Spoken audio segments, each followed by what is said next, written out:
கனமழை காரணமாக ஏற்கனவே சென்னை, திருவள்ளூர் மாவட்டங்களில் பள்ளி, கல்லூரிகளுக்கு விடுமுறை அறிவிக்கப்பட்டிருந்தது.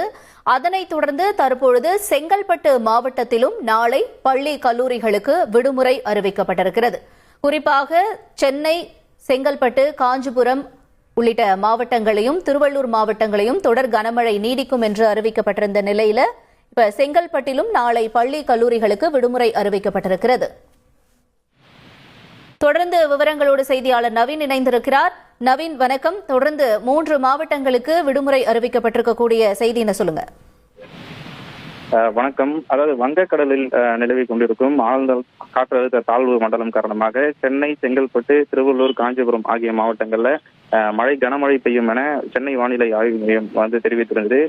இந்த நிலையில காலை முதலே செங்கல்பட்டு மற்றும் சென்னை உள்ளிட்ட மாவட்டங்கள்ல பரவலாக கனமழை என்பது பெய்து வந்தது. இதன் காரணமாக இன்று பள்ளிகள் செயல்பட்டிருந்த நிலையில பள்ளி மாணவர்கள் கடுமையான பாதிப்புக்கு உள்ளாகினர். இது பல்வேறு விமர்சனங்களை எழுப்பியிருந்த நிலையில நாளையும் கனமழை இருக்கும் என எதிர்பார்க்கப்படுவதால் செங்கல்பட்டு, சென்னை, திருவள்ளூர் ஆகிய 3 மாவட்டங்களுக்கு விடுமுறை அறிவித்து அந்தந்த மாவட்ட ஆட்சியர்கள் தற்போது உத்தரவு பிறப்பித்துள்ளார்கள். உங்களுடைய தகவல்களுக்கு நன்றி நவீன்.